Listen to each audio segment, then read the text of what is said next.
عليكم، وحشتوني جدا. كل سنه وانتم طيبين. طبعا زهقتوا من موضوع الاكل والتفكير في موضوع الاكل، وتعبنا من تاني يوم على طول، خلاص مش عارفين نعمل اكل ايه، والموضوع كده مش نافع، لان ده هيوترك طول الشهر وهيحرمك من الاستمتاع بالشهر الجميل ده والاستمتاع بعباداتك. احنا عايزين نفضى لعباداتنا، احنا عايزين نفضى لان احنا ازاي نركز في الصلاه وازاي نركز في العبادات بتاعتنا اكتر حاجه.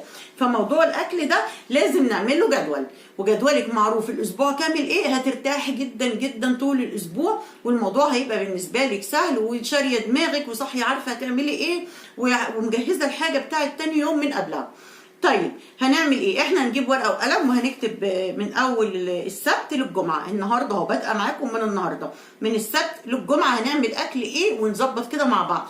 اللي عايزه تغير واللي عايزه تشيل حاجه تبدل حاجه، بس اهم حاجه يبقى اكلك ثابت وعارفاه هتعملي ايه طول الاسبوع. هنعمل الجدول زي ما معوداكم، عملت جدول قبل كده في الغداء، احنا هنعمل جدول للفطار بقى وهنعلقه على الثلاجه عندنا علشان البيت كله يبقى عارف ياكل ايه تاني يوم. تبقى لذيذه جدا في كده. طبعا انا عماله من امبارح اسالهم هتاكلوا ايه، اعمل لكم ايه، مفيش اي رد عدل عندي. فطبعا انا كده لازم اصرف نفسي، مش هينفع اعتمد عليهم ابدا. طيب اول يومين طبعا احنا عارفين ان كان لازم اكيد كلنا كان عندنا محشي، ده طبيعي يعني، فاحنا مش هنعمل بقى محشي الاسبوع ده خالص. اللي ما عملتش محشي اول يومين تعمل او تشيل تبدل حاجه من اللي انا هقولها وتحط مكانها محشي، ورق عنب بقى، كرنب، بتنجان، زي ما هي حابه. طيب السبت انا هعمل ايه النهارده؟ النهارده اهيت هكتب فراخ، انا هعمل فراخ بالبصل المكرمل، تمام، بالبصل المكرمل زائد سلطه. البصل المكرمل ده طريقه حلوه جدا، لو حابين تدخلوا على اليوتيوب وتشوفوها هتكتبوا بس في السيرش كده فراخ بالبصل المكرمل، هيطلعوا لكم اصناف كتيره جدا. حاجه جديده وفكره جديده وكده وبتحلي. لو مش حباه اعملي عادي صينيه فراخ وحطي معاها اي خضار، اي خضار، بطاطس، كوسه، جزر، اي خضار كده، على اساس انت عايزه حاجه سهله ما تاخدش معاكي وقت. حطيها كده في الفرن، تاخديها غلوه من على النار شويه، تحطيها في الفرن ونعمل جنبها بقى ايه، رز. هنعمل جنبها رز بالايه، بالكاري او بالكركم، الرز يعني يكون لونه اصفر ومبهر كده، وجنبها شويه السلطه وزي الفل. ولو عايزه مخلل يبقى ده النهارده. بكره ان شاء الله انا ما عملتش مكرونه بشاميل خالص، هعمل بكره مكرونه بشاميل وبانيه. مكرونه بشاميل طبعا فيها لحمه مفرومه، هنحط البانيه حتت قطع كده بسيطه خالص، يعني قطعه او قطعتين لكل فرد زي ما انت معوداهم بيتاكلوهم ايه.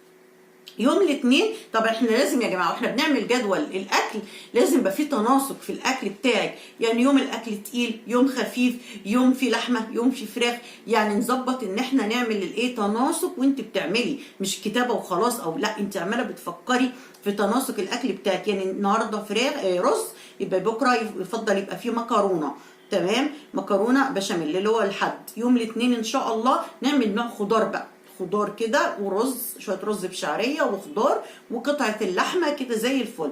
يبقى يوم الاثنين هيبقى لحمه وبسله وسلطه خضراء، وطبعا لسان عصفور شوربه.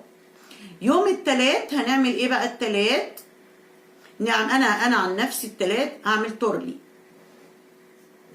تورلي، عايزه تعملي معاه لحمه، عايزه تعملي معاه فراخ براحتك، بس انا هعمل معاه لحمه. يبقى كده يومين اهم لحمه، تورلي ولحمه، وطبعا رز بشعريه او رز ابيض جنبها بيبقى حلو جدا.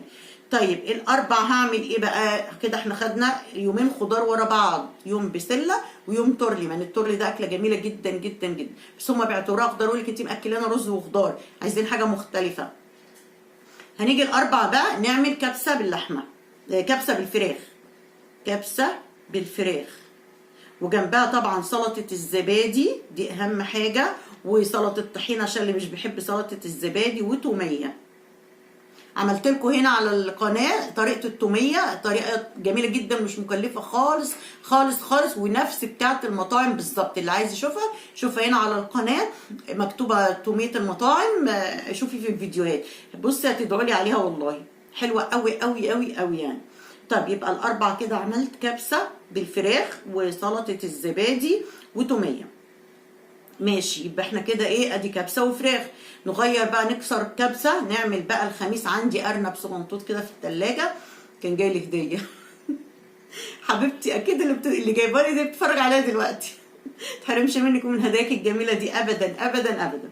فانا هعمل بقى ايه، ملوخيه زائد ارنب اهو، ملوخيه بالارانب. انت بقى بدلي الارانب دي بفراخ او بلحمه، بس هي الملوخيه بحس انها بتبقى عايزه فراخ، صح ولا انتم بتعملوها مع ايه؟ لو مفيش ارانب اعملي فراخ عادي، فانت اعملي ملوخيه وفراخ، وطبعا بتنجان مخلل ده لازم مع الملوخيه، والسلطه الخضراء طبعا والشوربه. خلاص ده الخميس الملوخيه.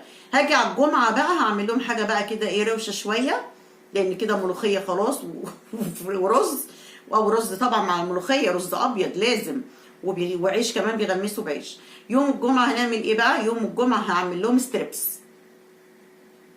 ستريبس اللي هي الفراخ مقرمشه، بيحبوا الاكله دي جدا وبيعشقوها، هصالحهم بقى عشان كان قبلها ملوخيه.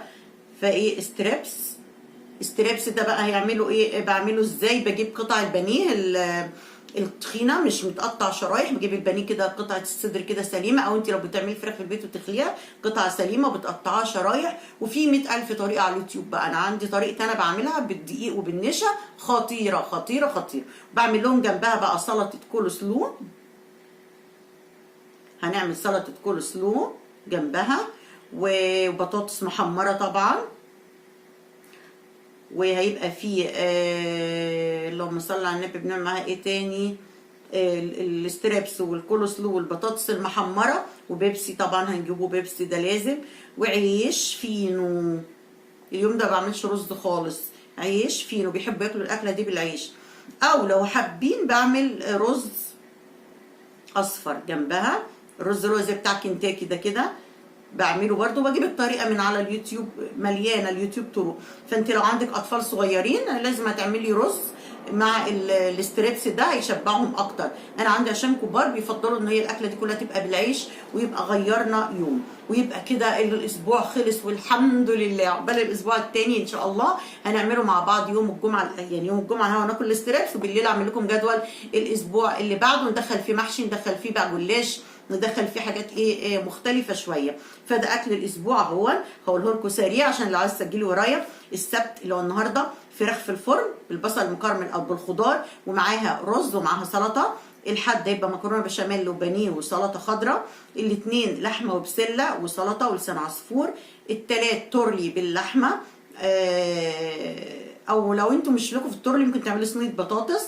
يوم الاربع كبسه بالفراخ مع سلطه زبادي ومعاها توميه. يوم الخميس ملوخيه وارانب، او ملوخيه وفراخ عادي وبتنجان مخلل وسلطه خضراء وشوربه. يوم الجمعه هيبقى الاستريبس بسلطه كول سلو، بطاطس محمره وبيبسي، والعيش الفينو بقى او الرز الاصفر. والحمد لله كده الاسبوع بتاعي تمام. هعرضه عليهم برضو اللي حابين هم يغيروا حاجه نغيرها او نبدل، ويبقى كده اكل الاسبوع عندي جاهز وتمام التمام. يلا ما تكسليش واعملي جدولك علشان تخفي عن نفسك حاجات كتيره جدا جدا جدا، ويبقى الموضوع سهل بالنسبه لك. واشوفكم يوم الجمعه في جدول جديد باذن الله. السلام عليكم.